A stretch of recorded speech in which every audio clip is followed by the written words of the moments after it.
విశాఖ జిల్లా చోడవరం ఎన్నికల ప్రచార సభలో ముఖ్యమంత్రి చంద్రబాబు ప్రసంగిస్తున్నారు. ప్రత్యక్ష ప్రసారం ద్వారా చూద్దాం. ఇప్పుడే మీకు హామీ ఇస్తున్నా, ఉత్తరాంధ్ర సుజల స్రవంతి విశాఖపట్నాన్ని తీసుకొస్తున్నాను. గోదావరి నీళ్లు మీకు వస్తాయి. ప్రతి ఒక్క ఎకరా భూమికి నీళ్లు నేను ఇస్తా. ఆ విషయం మీరు గుర్తుపెట్టుకోండి.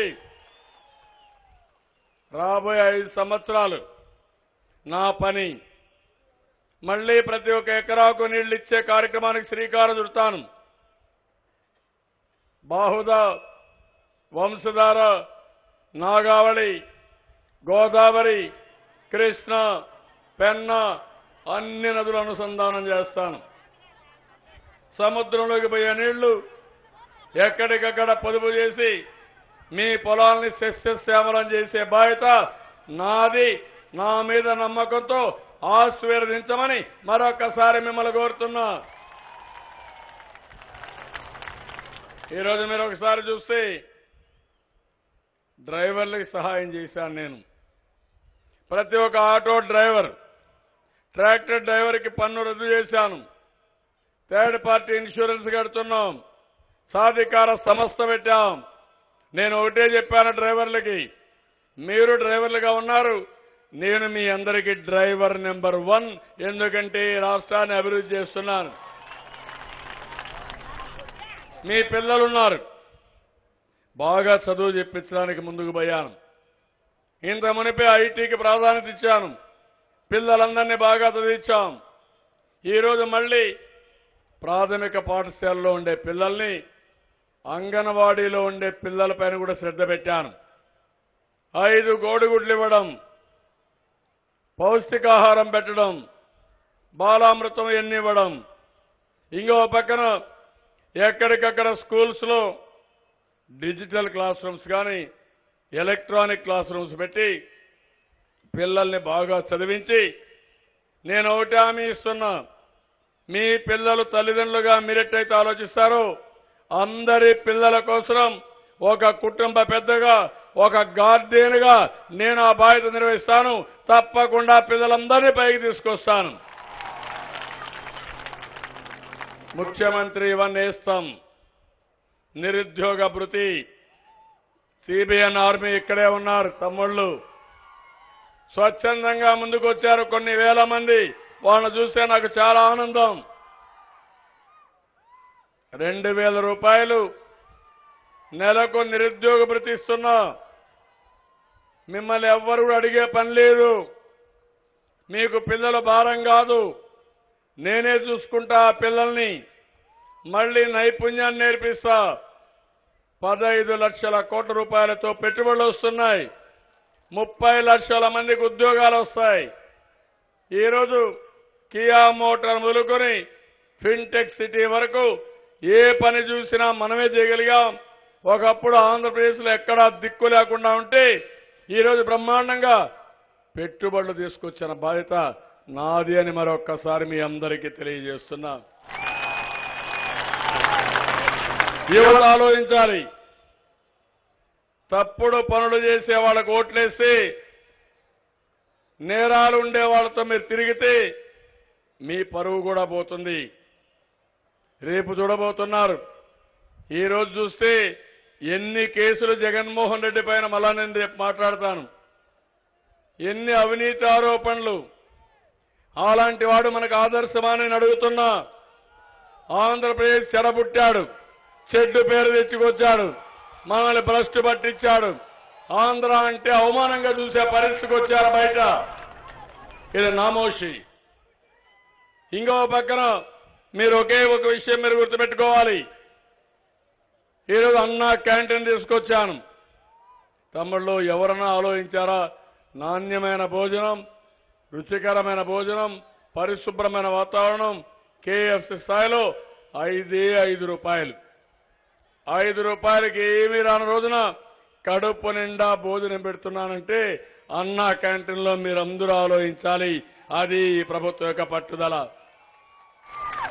ఎవరైనా పిల్లలు కానీ అమ్మా నాన్న పైన అడిగితే నేరుగా అన్నున్నాడు, అన్నా క్యాంటీన్కి వెళ్ళండి, బాగా భోంచేయండి, మీ కోపం దగ్గరకు మళ్ళా ఇంటికి రండి.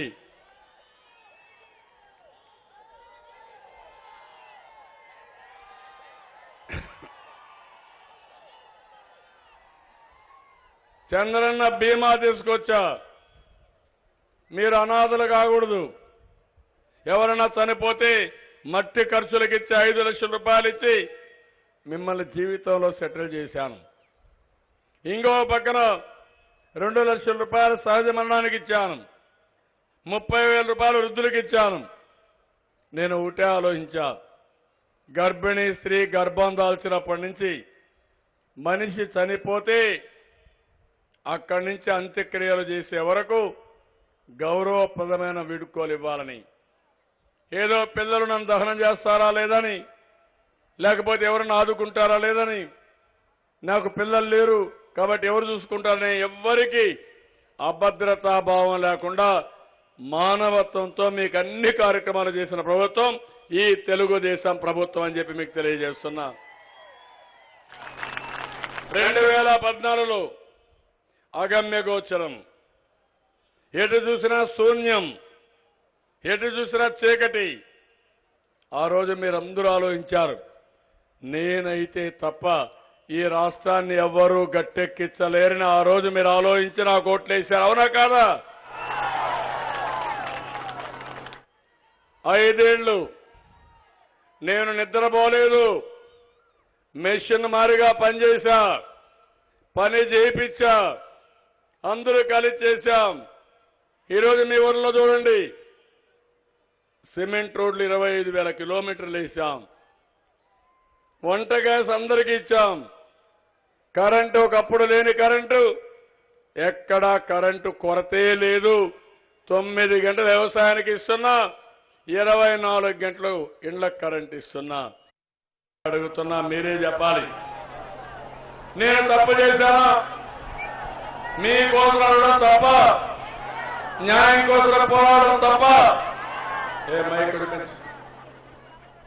ఈరోజు మనం చూస్తే నేను అడిగింది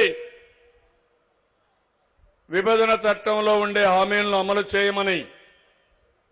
నేను అడిగింది పార్లమెంట్ సాక్షిగా ఒప్పుకున్నటువంటి ప్రత్యేక హోదా ఇమ్మని. తెలంగాణ కేసీఆర్ చెప్పింది, మాకు మీరు ఇవ్వాల్సినటువంటి వాటాలు.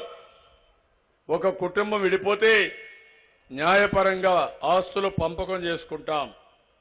ఆ పంపకం వల్ల 1 లక్ష కోట్లు మనకు రావాలి. కేంద్రం ఇచ్చుంటే చాలా వెసులుబాటు వచ్చేది.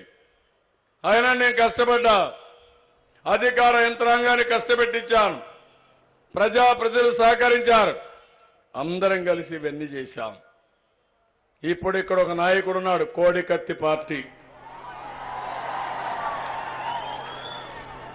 ఏం తమ్ముడు చూశారా కోడికత్తి వ్యవహారం? మన విశాఖపట్నంలోనే ఎవరో ఆయన అభిమాని ఈ కోడికత్తితో గుచ్చితే ఆయనకు సింపతి వచ్చి ఓట్లు పడతాయని ఆయన నాటకం చేయడం. కోడికత్తి ఎంత ఇంత అంతేనా? ఆ కోడికత్తి ఈరోజు ఎంత ఎంక్వైరీ, ఇంత పొడిగా ఎంక్వైరీ. ఎన్ఐఏ టెర్రరిస్టులు ఎంక్వైరీ చేసే ఎంక్వైరీ ఈ కోడికత్తికి ఇప్పించారు. మన హక్కులు కాదని కేంద్రం. ఢిల్లీలో నరేంద్ర మోడీ ఉన్నాడు, అవినీతి పరులకి కాపలాదారుడు, ఈగ వాల్నేయుడు. ఈ జగన్మోహన్ రెడ్డికి ఏం చెప్పాడు ఆ రోజు? తిరుపతి మీటింగ్ లో చెప్పాడు, వీళ్ళంతా అవినీతి పరులు, రాబోయే సంవత్సరంలో కేసులన్నీ కూడా విచారణ చేసి నేను జైలుకు పంపిస్తానని చెప్పిన పెద్ద మనిషి ఈరోజు మన జగన్మోహన్ రెడ్డికి బ్రహ్మాండంగా రక్షణ కవచంగా తయారైపోయాడు ప్రధానమంత్రి. ఏమనాలి ఈ ప్రధానమంత్రి నాకైతే అర్థం కాలేదు. ఇంకో పక్కనన్నిటికీ అడ్డం వితండవాదం. అమెరికాలో ఫెడరల్ బ్యూరో ఆఫ్ ఇన్వెస్టిగేషన్ ఉంది. అది ఒక మాట చెప్తారు, జగన్మోహన్ రెడ్డి కరెక్ట్ గా సరిపోతుంది. తప్పు చేస్తాడు, నేరాలు చేస్తాడు, ఘోరాలు చేస్తాడు, కానీ బుకాయిస్తాడు, నవ్వుతూ తిరుగుతూ ఉంటాడు. మనం అందరూ అనుకుంటాం, బా ఎంత నవ్వుతున్నాడు అనుకుంటాం. చూశారా మీరు? నవ్వుతూ తిరగడం, మేకపోతు గంభీరాన్ని ప్రదర్శించడం, ఇంకో పక్కన ఎదురుదాడి చేయడం, ఇవన్నీ కూడా నేరస్తుల లక్షణాలు. ఇవన్నీ నిన్న చూశారు. వివేకానంద రెడ్డి ఎక్కడ హత్య జరిగిన తమ్ముళ్ళు చూశారా లేదా మీరందరూ అర్థం చేసుకున్నారా? ఆ ఇంట్లో జరిగిన హత్యావా కాదా? ఆ కుటుంబం కావాలని తప్పుదారు పట్టించారా లేదా? నేను అడుగుతున్నా. జగన్మోహన్ రెడ్డి కుటుంబం తప్పు చేశారు, కావాలని హత్యని గుండెపోటు మరణం కింద చిత్రీకరించారు. ఇది అన్యాయం, నాటకాలు ఆడుతున్నారు అనే వాళ్ళందరూ చేలు పైకెత్తండి. ఎంత దారుణం తమ్ముళ్ళు, మనందరం అమాయకులం, ఫూల్స్ మనం అందరం. కడాన నా మీదనే మళ్ళీ నేనే చంపించేశానంట. నేను చంపిస్తే ఇది గుండెపోటుని మిమ్మల్ని చెప్పమన్నాను కాబట్టి మీరు గుండెపోటు అని చెప్పారు. నేను చంపిస్తే మీ ఇంట్లో బెడ్రూమ్లో ఉండే శవాన్ని బెడ్రూమ్ తీసుకొచ్చారు, బాత్రూమ్ నుంచి బెడ్రూమ్ తీసుకొచ్చారు. నేను చంపిస్తే రక్తపు మరకలన్నీ తీసేశారు, కడిగేశారు శుభ్రంగా. ఎందుకంటే సాక్ష్యాలు కావాలి కదా, ఉండకుండా చేయాలి కదా, చేసేశారు. పోస్ట్ మార్టం చేసే వరకు గుండెపోటు మరణంగా చిత్రీకరించారు. పోస్ట్ మార్టం వచ్చిన తర్వాత మన మీద నెపం పెట్టారు. ఆ తర్వాత సిబిఐ ఎంక్వైరీ అడిగారు. ఆ తర్వాత సాయంత్రానికి ఒక లెటర్ ఒకటి పెట్టారు. ఆ లెటర్లో మీరు చూసుంటారు ఏమని, డ్రైవర్ని తొందరగా రమ్మన్నాను, ఆ డ్రైవరు నా మీద పగబట్టాడు, వచ్చి నన్ను చంపబోతున్నాడు, ఆ సమయంలో ఈ లెటర్ రాస్తున్నానని ఆయన లెటర్ రాసి అది ఇస్తే సాయంత్రం ఇచ్చారు. తమ్ముడు నమ్మతారా మీరు అడుగుతున్నా? అది మరణ వాంగ్మూలం. అంటే చంపే మునుపు కూడా అతన్ని కావాలని హింస పెట్టి తప్పుడు లెటర్ రాయించారంటే ఎంత దారుణమో మీరే ఆలోచించాలి. ఎంత మానవత్వం లేని మనుషులు వీళ్ళు. వీళ్ళు మనుషులేనా తమ్ముళ్ళు అని మిమ్మల్ని అడుగుతారు. రాక్షసులు అవునా కాదా మీరే చెప్పండి. ఈ రాష్ట్రం ఏమవుతుంది? ఇలాంటి వ్యక్తులకు ఒక ఓటేసినా ఏమవుతుందో మీరే ఆలోచించండి. ఇక్కడే ఉంది సాక్షి పేపర్, పనికి మాలిన టీవీ. 9:17 ఇది గుండెపోటు మరణం వేశారా లేదా మీరు అడుగుతున్నా. 5:30 గంటలకు తెలిస్తే 8 గంటలకు ఫిర్యాదు ఇస్తే ఎందుకు గుండెపోటు మరణంగా చెప్పారో పనికి మారిన ఈ సాక్షి టీవీ చెప్పాల్సిన అవసరం ఉంది. మన వాళ్ళు వెళ్ళిపోయారంటారు, వీళ్ళేదో గెలుస్తున్నారని చెప్పి భుజాలు ఎగరేసుకుంటారు. అన్ని తప్పుడు. ఆ పేపర్ చూస్తే మనకు మనసు కూడా చెడిపోతుంది తమ్ముళ్ళు. ఆ పేపర్ కూడా నేరాల్ని ఘోరాల్ని ప్రమోట్ చేసే పేపర్ తప్ప అది మీరు చదవకుంటే మీరు ఆనందంగా ఉంటారు. టీ బంకుల్లో ఊరికే వేస్తున్నారు. ఎందుకు? మీరు చదువుకొని ఒకరిద్దరు మారతారని. మారద్దండి. ఇంకా మీరు చదివితే కసిగా అడ్డంగా ఓటేసే పరిస్థితి రావాలని మరొకసారి మిమ్మల్ని అందరినీ కోరుతున్నా. ఇప్పుడు కేసీఆర్ చూశారు. 4-5 రోజుల నుంచి చెప్తున్నా నేను, నాకు రిటర్న్ గిఫ్ట్ ఇస్తాడంట. ఏం తమ్ముళ్ళు ఒప్పుకుంటారా మీరు? 1,00,000 కోట్ల రూపాయల ఆస్తులు. నేనే కష్టపడ్డా, ప్రపంచం మొత్తం తిరిగా, కాలి నడకం తిరిగా, తెలుగు జాతి కోసం అభివృద్ధి చేశా. ఒక ఇంటర్నేషనల్ ఎయిర్పోర్ట్, ఒక సైబరాబాద్ నగరం, ఒక ఔటర్ రింగ్ రోడ్, ఒక ఐఎస్బి, ఒక ట్రిపుల్ ఐటీ, ఏది చేసినా ఆ రోజు నేనే చేశా. ఈరోజు ఆస్తి వదులుకొని వచ్చా, అన్యాయాన్ని వదులుకొని వచ్చా. 60 సంవత్సరాల కష్టం హైదరాబాద్ వదులుకొని, నేను చేసిన కష్టాన్ని వదులుకొని మళ్ళా కొత్త జీవితం, ఏమీ లేని జీవితం, నెత్తిన అప్పు. అదే మరి ఆస్తులు లేవు, ఆదాయం లేదు. అక్కడి నుంచి ప్రారంభించా. బస్సులోనే నా తొలి బస్సే నా ఆఫీసు. హైదరాబాద్ నుంచి ఆఫీసులు వచ్చి మళ్ళా వెళ్ళిపోయేవాళ్ళు, నేను ఇక్కడే ఉండేవాడిని. అక్కడి నుంచి ప్రారంభమై ఈ స్థాయికి తీసుకొచ్చా. బిక్కిరి చేస్తున్నాడు సిబిఐ, ఈడీ, ఇన్కమ్ ట్యాక్స్. నేను అడుగుతున్నా, ఎంత నీతిగా బతికాం మనం? నీతిగా బతికినప్పుడు మన మీద అపవాదు అయినప్పుడు వచ్చినప్పుడు బాధ కలుగుతుంది. మన ఎమ్మెల్యేలు పని చేశారు, ఎంపీలు పని చేశారు, అంతవరకు నీతిమంతులుగా ఉన్నాం. ఎప్పుడైతే గట్టిగా అడిగామో మీ కథ తేలుస్తామని మన మీద దాడులు చేస్తున్నారు. అలాంటి నీతి మాలిన వ్యక్తి ఈ ప్రధానమంత్రి. నేను ఒకటే చెప్తున్నా, మీరు బెదిరిస్తే భయపడం. విశాఖ ఉక్కు సంకల్పంతో ముందుకు పోతాం. ఎన్నిక తిరిగి చూసే సమస్య లేదని మరొకసారి మీ అందరికీ చేస్తున్నా. ఇంకొక పక్కన కేసీఆర్ ఏంటి అహం? ఎందుకు ఇంత గర్వం మనం ఆలోచించుకోవాల్సిన అవసరం ఉంది. 60 ఏళ్ళు హైదరాబాద్లో ఉన్నాం, శ్రమ చేశాం, కష్టపడ్డాం, సంపద సృష్టించాం. మనకు ఆస్తుల్లో పంపకం ఇవ్వకుండా ఆ రోజు కూడా రెచ్చగొట్టి వీళ్ళందరూ వెళ్ళిపోతారు, వీళ్ళ ఇండ్లు కూడా మీకే వస్తాయని ఆ రోజు అందరిని రెచ్చగొట్టి మన మీద ఓట్లు వేయించుకున్నాడు. నేను చాలా హుందాగా ప్రవర్తించాను. ఎప్పటికైనా మారతారనుకున్నాను. మారే పరిస్థితిలో ఇతను ఎవరిని పెట్టడం లేదు. ఈరోజు ఆ రోజు మీరు చూడండి, మన బిర్యానీని పేడ బిర్యానీ అంటాడు, ఉలవచారు మా పశువులు తింటాయంటాడు, ఆంధ్ర వాళ్ళు రాక్షసులు అంటాడు. ఇష్టానుసారంగా నోరు బారేసుకున్నారు. ఇప్పుడు ఆయన ఉద్దేశం, నేనైతే ఆయన మాటను, ఎందుకంటే మీకు అందరూ తెలుసు ఎక్కడి నుంచి ఊడిపడ్డాడు, ఎక్కడి నుంచో ఊడిపడలా. కాబట్టి ఇప్పుడు మన మీద కక్ష కట్టి ఆంధ్రప్రదేశ్ అభివృద్ధి కాకూడదు, పోలవరం పూర్తి కాకూడదు, ఈ రాష్ట్రానికి వాటా రాకూడదు, మనమందరం కూడా దిక్కులేని వాళ్ళంగా ఉండాలని ఆయన అనుకుంటున్నాడు. అని తెలుసు. నేను అనుకుంటే 2029కి తెలంగాణనే కాదు దేశంలో నెంబర్ 1 రాష్ట్రం ఏదంటే దానికి చిరునామాగా మనమే ఉంటాం. అన్ని చేద్దాం. అది ఆయన కోపం. ఆయనకు దొరికాడు ఎవరు? కోడికత్తి పార్టీ. ఈయనకు పంపిస్తున్నాడు, నాకు ఇచ్చే గిఫ్ట్ అని పంపిస్తున్నాడు. ఎంత అంటే 1000 కోట్లు మినిమం ఉంటున్నారు తమ్ముళ్ళు, ఇంకా ఎక్కువ పంపిస్తానని తెలియదు నాకు. రేపు రాబోయే ఈయన ఆయనకు బాంచేన్ నీ కాళ్ళు మొక్కుతానని ఆయనకు ఊడిగం చేస్తాడు. రేపు ఈయన గెలిస్తే లోటస్ బాండే, నిన్న కూడా చూశారు తమ్ముళ్ళు, అభ్యర్థుల ఎంపిక ఎక్కడ చేశాడు? ఎక్కడి నుంచి చేశాడు? లోటస్ బాండ్ అవునా కాదా? హైదరాబాద్ నుంచి అవునా కాదా? నిన్న కూడా ఎక్కడున్నాడు? లోటస్ బాండ్లో. నేను ఎక్కడున్నా?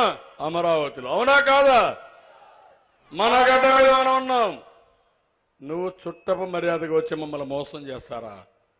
ఇదేనా మీకు గడ్డ పైన ఉండే ప్రేమ? తమాషానా ఇది? వచ్చి అభివృద్ధికి అడ్డం పడతారు, అవినీతిని తిడతారు. ఇది ఒక నేరస్తుడు చేసే నేర ప్రవృత్తి తప్ప ఇంకోటి లేదు. ఇప్పుడు ముగ్గురు కలిశారు, మన మీద దాడి, రాష్ట్రం మీద దాడి చేస్తున్నారు. నేను ఒకటే చెప్తున్నా, వేరే వాళ్ళతో పెట్టుకోండి కానీ నాతో పెట్టుకుంటే మాత్రం వదిలిపెట్టనని మరొకసారి హెచ్చరిస్తున్నా. ఇది ఎన్నికల యుద్ధం, మహాసంగ్రామం. ఈరోజు ఒక్కొక్క విషయం మీరు గుర్తుపెట్టుకోవాలి. వియత్నాం దేశం ఒకటి ఉండేది, అమెరికా దేశం. వియత్నాం దేశం చిన్న దేశం, అమెరికా అగ్రదేశం. వియత్నాం పైన దాడి చేస్తారు, వాళ్ళ సైన్యం వాళ్ళకి చాలదు. అప్పుడు ఒకే పిలిపిస్తారు, మీరందరూ కూడా సిద్ధంగా ఉండాలి, ప్రజల ముందుకు రావాలి, మన స్వాతంత్రాన్ని కాపాడుకోవాలి. అమెరికా వస్తే ప్రతి ఒక్క పౌరుడు ఒక సైనికుడిగా తయారుగా మనకు పిలిపిస్తారు. అమెరికన్స్ వస్తే అక్కడి నుంచి యుద్ధం ప్రారంభిస్తారు, 55,000 మందిని చంపేస్తారు. ఆ దెబ్బతో అమెరికా భయపడిపోయి ఓటమిని ఒప్పుకొని తిరిగి అమెరికాకు పోతారు. అది వియత్నాం చూపించిన చొరవని మరొక్కసారి మీ అందరికీ తెలియజేస్తున్నా. కావాలని మీరే డబ్బులు ఇవ్వాలని మాట్లాడే పరిస్థితికి వచ్చారు.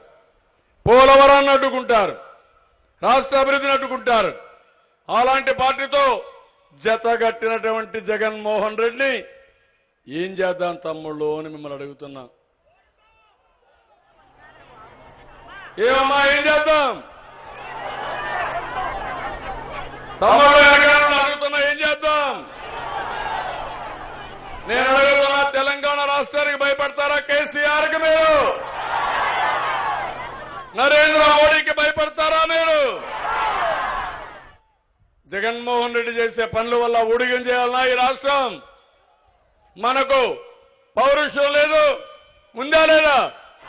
ఉందంటే గట్టి చెప్పండి. పౌరుషం ఉంది, కోపం రాలేదా మీకు? రోషం ఉండాలా? నేను కూడా నువ్వు డబ్బులు ఎగ్గొట్టని సంపాదిస్తా, నా ఆత్మ గౌరవం దెబ్బతింటే మాత్రం, ఆంధ్రుల ఆత్మ గౌరవం దెబ్బతింటే సహించలేను, ఉపేక్షించను, వదిలిపెట్టే సమస్య లేదని మరొక్కసారి మీ అందరి తరపున హెచ్చరిస్తున్నా. ఈరోజు మీ అందరికీ బాధ్యత ఉందా లేదా అని మిమ్మల్ని అడుగుతున్నా. అమెరికా, అర్జెంటీనా ఒకప్పుడు రెండు కూడా తలసరి ఆదాయం సమానంగా ఉండేటివి. అమెరికా ముందుకు పోయింది, అర్జెంటీనా ఆగిపోయింది. దానికి కారణం నాయకత్వం. విజన్ ఉండే నాయకత్వం ఉంది కాబట్టి అమెరికా ముందుకు పోయి అగ్రదేశంగా తయారైంది. ఈ రోజు మీరు ఎవరన్నా ఆలోచించారా 5 ఏళ్లలో ఇన్ని పనులు చేస్తామని? ఏమన్నా ఆలోచించారా మీరు? పసుపు కుంకుమ గాని, అన్నదాత సుఖీభో గాని, ఎన్టీఆర్ భరోసా గాని, చంద్రన్న బీమా గాని, అన్ని కార్యక్రమాలు ఒకటి కాదు, అన్ని కూడా నేను ఏమి చేయడానికైనా మీకోసం సిద్ధంగా ఉన్నా. ఒక సేవకుడిగా, ఒక సైనికుడిగా పనిచేస్తానని మరొక్కసారి మీ అందరికీ హామీ ఇస్తున్నా. ఇప్పుడు నేను అడిగేది, వీళ్ళందరూ కలిసినప్పుడు తెలంగాణలో ఇంకోటి జరిగింది, మీరు కూడా గుర్తుపెట్టుకోవాలి. ఎన్నికల కంటే ముందు మన ఎమ్మెల్యేలందరినీ లాగేసుకున్నారు. ఎన్నికల్లో 2 సీట్లు గెలిచాయి. కాంగ్రెస్ పార్టీ కూడా ఎమ్మెల్యేలు మొత్తం మళ్ళా లాగేసుకున్నారు. తెలంగాణ ఏకపక్షం చేసి ఒకే పార్టీ చేయాలని నాయకులందరినీ సరెండర్ చేసుకుని ముందుకు పోతున్నాడు. దాని తదుపరి చర్య మన మీద దాడి. మన మీద దాడి చేసినప్పుడు మనం కూడా సమైక్యంగా ఉండాలనా లేదా? ఎప్పుడన్నా దేశానికి యుద్ధం వస్తే ఆ యుద్ధాన్ని ఎదుర్కోవడానికి అందరూ ఒకటవుతామా లేదా? ఈ రాష్ట్రానికి అన్యాయం జరిగినప్పుడు, రాష్ట్ర భవిష్యత్తుకి ప్రశ్నార్థకమైనప్పుడు, విరోధులు మనకు చుట్టుముట్టినప్పుడు మనకు బాధ్యత ఉందా లేదా అని మిమ్మల్ని అందరినీ అడుగుతున్నా. నేను ఆ విషయం అడుగుతున్నా. గ్రామాలు ఒకటి కావాలి, ప్రతి ఒక్కరూ ఒకటి కావాలి. ఒక 16-17 రోజులుంది. ప్రతి ఒక్క ఊరిలో చర్చ జరగాలి. ఎవరైనా పాపిష్టి డబ్బులు వస్తే ఆ డబ్బులు కమ్ముడు పోతే వాళ్ళ మాట వినొద్దని చెప్పండి. ఇది మన ప్రతిష్ట, మన ఆత్మగౌరవం, మన పిల్లల భవిష్యత్తు, ఈ రాష్ట్ర భవిష్యత్తు తాకట్టు పెట్టొద్దని మీరే చెప్పండి. వినకపోతే వాడిని వెలేయండి, వాళ్ళ మాట వినొద్దండి. మనకు ఆ డబ్బులు దేవద్దు. నేను కావాలంటే ఇప్పుడే చెప్పాను, పసుపు కుంకుమ ఇంకోటి ఇస్తా, పెన్షన్లు ఇంకా పెంచుతా, ఇంకా అన్ని పనులు చేస్తా. అవసరమైతే ఇంకా కష్టపడతా. దేశంలో ఎక్కడా జరిగిన అభివృద్ధి చూపిస్తా. ఆ డబ్బులు మళ్ళా మీకు ఇస్తా. అది చేసే శక్తి నాకుంది. ఎందుకు ఎవరో కేంద్రం కూడా నేను చూస్తా. ఎన్నికలైన తర్వాత ఢిల్లీలో కూడా చక్రం తిప్పడమే కాదు, వీడు అంతు చూస్తా. మళ్ళా న్యాయం చేపిస్తా. నేను అందుకనే మిమ్మల్ని అడుగుతున్నా, కసి పెరగాలి, ప్రతి ఒక్కరు రావాలి. ఇది 20-30 ఏళ్ళు ఆలోచించండి. ఒకవేళ కానీ చిన్న పొరపాటు జరిగితే అది పెద్ద తప్పు అవుతుంది. ఇప్పుడు ఆయన అంటున్నాడు జగన్మోహన్ రెడ్డి, ఈసారి ఒక్కసారి ఓటేయి ప్లీజ్, ఇంకొకసారి ఓటేయండి, ఈ ఒక్కసారి ఓటేయండి. దేనికి ఒక్కసారి ఓటేయాలి? నేను అడుగుతున్నా, దేనికి ఒక్కసారి ఓటు అడుగుతున్నామని నేను అడుగుతున్నా. ఆంధ్ర రాష్ట్రాన్ని తెలంగాణలో కేసీఆర్కి తాకట్టు పెట్టడానికి మీకు ఓటేయాలని మేము అడుగుతున్నా. నరేంద్ర మోడీకి ఊడిగం చేయడానికి ఓటేయాలని అడుగుతున్నా. మనకు అన్యాయం చేసిన వాళ్ళకి ఓటేయాలనా? వాళ్ళతో కలిసి మీరు మా మీద స్వారీ చేస్తారా? దానికి ఓటేయాలనా? అందుకే నేను మిమ్మల్ని అడిగేది, ఏదో సానుభూతి తెచ్చుకుని అరాచకాలు చేయాలని నిన్నే ఒక ఆయన అంటాడు. శ్రీకాకుళంలో పెద్ద మనిషి ధర్మాన ప్రసాదరావు మాజీ మంత్రి ఒక కార్యకర్తకు ఫోన్ చేసి, మళ్ళా మా ప్రభుత్వం వస్తుంది, మక్కి తిరగొడతా, జాగ్రత్తగా ఉండు అని ఒక మాజీ మంత్రి ఆ మాత్రం ఇంగిత జ్ఞానం లేకుండా మీరు రౌడీజం చేస్తారా? పులివెందల్లో చేసిన రౌడీజం ఈ ఆంధ్రప్రదేశ్ జరుగుతుందా అని నేను అడుగుతున్న తమ్ముళ్ళు, మీరే ఆలోచించాలి. ప్రతి ఒక్కరు రెచ్చిపోతున్నారు. పూనకం వచ్చింది. ప్రతి ఒక్కరు జగన్మోహన్ రెడ్డి మారిగా ఉన్మాదులుగా తయారయ్యే పరిస్థితికి వస్తున్నారు. నేను ఎప్పుడూ రౌడీజాన్ని ప్రోత్సహించలా. మీరు ఒకసారి ఆలోచించండి. రౌడీజాన్ని అణిచివేశాను, తీవ్రవాదాన్ని అణిచివేశాను, మత కలహాల్ని పూర్తిగా నివారించాను, ముఠాల్ని పూర్తిగా అణిచివేశాం. నా మీద బాంబులు ప్రయోగం చేస్తే నేను భయపడలా. ఈరోజు ఎక్కడుంది? పాడేరులో మీరు చూస్తే ఇదే జగన్మోహన్ రెడ్డి తండ్రి మైనింగ్ అంతా చట్టానికి వ్యతిరేకంగా ఇష్టానుసారంగా ఇస్తే నేను అది క్యాన్సిల్ చేశా. ఈరోజు ఇంటర్నేషనల్ కోర్టులో ఇది వాద్యం కూడా జరుగుతోంది. పర్వాలేదు, ఫైట్ చేస్తాం. గిరిజనులకు అన్యాయం జరిగే పని నా జీవితంలో ఎప్పుడూ చేయనని మరొకసారి మీ అందరికీ విజ్ఞప్తి చేస్తున్నా. ఇలాంటి పనులన్నీ జరుగుతున్నాయి. అందుకే నేను మిమ్మల్ని అడుగుతున్నా, ఈరోజు ఇక్కడికి వచ్చినప్పుడు రేపు జరిగే ఎన్నికల్లో చాలా ఇప్పుడు చూశాను, ఎప్పుడూ లేనంత రోషం వస్తా ఉంది మీలో. పోరాటానికి సిద్ధమా అంటే ఎస్ అని అంటున్నాం. మా ఆడబిడ్డలు కూడా లేచి ఎస్ మేము కూడా సిద్ధంగా ఉన్నాం, యుద్ధానికి సైనికులుగా ఆడబిడ్డలు కూడా పనిచేస్తామనే పరిస్థితికి వచ్చారు. అవునా కాదా? పోరాటానికి సిద్ధంగా ఉన్నారా? సిద్ధంగా ఉన్నామని చెప్పండి. పోరాటానికి సిద్ధంగా ఉన్నామని అందరూ నమ్మగలరా? తమిళలో ఒకే పోరాటం, ఇంకా తర్వాత అభివృద్ధి పైన పోరాడదాం. కానీ ఒకటే మీరు చేయాల్సింది, రేపు జరిగే ఎన్నికల్లో వైఎస్ఆర్ కాంగ్రెస్ పార్టీకి డిపాజిట్ కాదు, కనీసం ఆ పార్టీ అడ్రస్ గల్లంతేడుగా భూస్థాపితం చేసి కేసీఆర్ గుండెల్లో రైళ్లు పరిగెత్తాయి. మా జోలికి రాడు. నరేంద్ర మోడీకి గుణపాఠం చెప్పినట్టు అవుతుంది. అప్పుడే వీళ్ళు మనం చూస్తే భయపడతారు తప్ప మనమేదో మామూలుగా పర్వాలేదు గెలిపించాం చంద్రన్ అనుకుంటే కష్టం. ఏమిటి ఎర్రవెగుతున్నాడు కేసీఆర్? 16 సీట్లు వస్తాయంట, 17కి ఒక ఎంఐఎంకి ఇచ్చి. అక్కడి నుంచి దేశంలో చక్రం చెప్తాడంట, మనకేమీ రావంట. ఇక్కడ జగన్మోహన్ రెడ్డి గెలిస్తే ఆ సీట్లు కలిపి ఈయన కేంద్రంలో పదవులు సంపాదించి మనల్ని అణగదొక్కతాడంట. మన ఓట్లతో మనల్ని అణగదొక్కే వ్యక్తిని, మన ఓట్లతో మన కళ్ళే పొడిచే వ్యక్తికి మనం సహకరిస్తామని మిమ్మల్ని అడుగుతున్నా. అదే నా ఆవేదన, అదే నా బాధ, అదే నా ఆవేశం అని చెప్పి కూడా నేను మీకు తెలియజేస్తున్నా.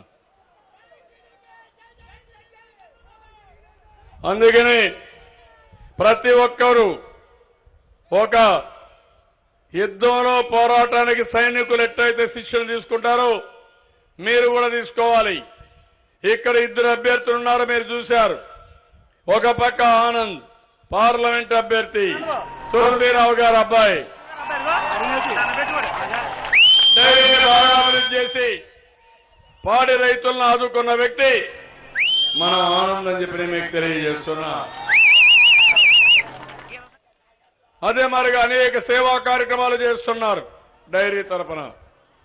అలాంటి అభ్యర్థి 2 కేఎస్ఎన్ రాజు ఎమ్మెల్యే.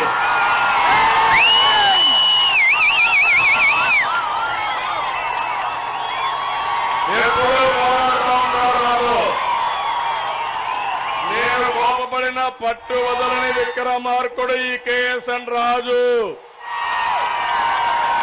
మీకోసం పోరాటాలు చేసే యోధుడు ఈ కేఎస్ఎన్ రాజు. నేను అడిగేది ఒకటే మిమ్మల్ని అందరినీ, ఒక స్థాయికి నియోజకవర్గాన్ని తీసుకొచ్చాడు. భవిష్యత్తులో ఇంకొక స్థాయికి తీసుకెళ్తాడు. నేను పూర్తిగా అండగా ఉంటా. చోడవరాన్ని కుప్పం కంటే పెద్దగా చేస్తాను. ఎందుకంటే ఒక నాయకుడికి ఉండవలసిన లక్షణాలన్నీ ఉన్నాయి. ఇక్కడ మీరు ఆలోచించాల్సింది మనందరి భవిష్యత్తు. మళ్ళా పాపం ఏదో ఆయన వ్యక్తి పొజిషన్ ఉన్నాడు, 2 సార్లు ఓడిపోయాడు, ఇలాంటి కులం ఉందనుకుంటే మోసపోతాం తమ్ముళ్ళు. అవునా కాదా? కేఎస్ఎన్ రాజుని గెలిపిస్తారా లేదా? అదే నేను అడుగుతున్నా. నిన్నటి వరకు ఎంపీ క్యాండిడేట్ చూస్తే మన దగ్గర ఉండి ఆవిడ లాస్ట్ డే పోతే సీట్ ఇచ్చారు తమ్ముళ్ళు. ఎట్లనంటే పంటంతా మనం తెచ్చుకొని పరిగేరుకుంటున్నారు వైఎస్ఆర్ కాంగ్రెస్ పార్టీ వాళ్ళు. మన దగ్గర ఏమన్నా మిగిలిపోతే ఒకరిని తీసుకొని వాళ్లే గొప్ప అభ్యర్థులుగా ఇచ్చుకొని లాలూచిబడి లాలూచి రాజకీయాలు చేసే పరిస్థితికి వచ్చారు. నేను అందుకనే మిమ్మల్ని అందరిని అడుగుతున్నా. ఇప్పటికే నేను చాలా చెప్పా. అందరిలో పౌరుషం రగులుతా ఉంది. అవునా కాదా? అవునండి.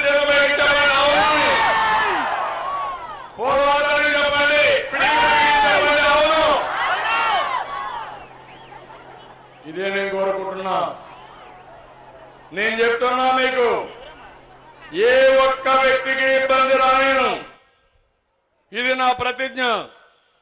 ఎవరికి అన్యాయం జరగనేను. ఎవరైనా పేదవాళ్ళకందరికీ అండగా ఉంటా, చేయూతనిస్తా. మీరిచ్చే బలం నాకు కొండంత బలం కావాలి. మీ బలంతో కొండనైనా సరే ఢీకొంటాను, బద్దలు చేస్తానని మరొకసారి తెలియజేస్తున్నా.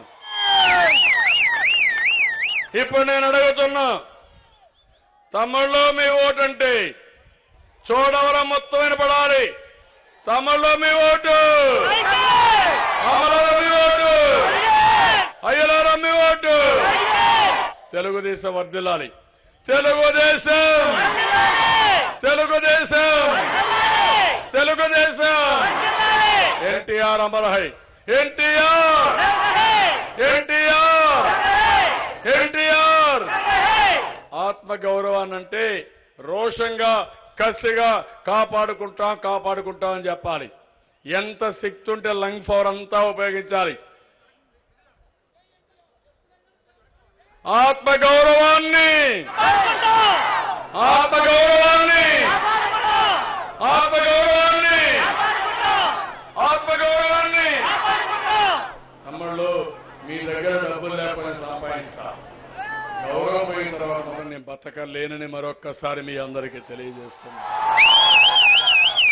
అందుకే అడుగుతున్నా, కేసీఆర్ ఏదో తెలంగాణలో ప్రజల్ని మభ్యపెట్టి మన మీద దాడి చేయాలనుకుంటున్నాడు. కబద్దార్, జాగ్రత్తగా ఉండండి. మీ ఇంటికి మా ఇల్లు ఎంత దూరమో మా ఇంటికి మీ ఇల్లు కూడా అంతే దూరం.